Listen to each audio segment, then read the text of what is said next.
பொடிநடையாக அமெரிக்காவை வலம் வருவோம். கடல் மேல் சிவப்பு கம்பளம் விரித்து ஐரோப்பாவை குடிபுகுவோம்.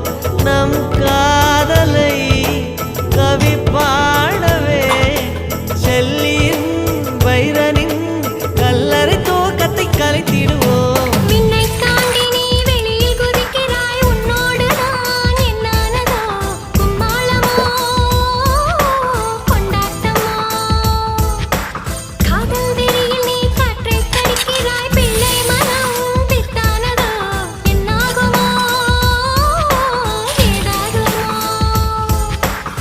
வாடை காற்றுக்கு வயசாச்சு, வாழும் பூமிக்கு வயசாச்சு.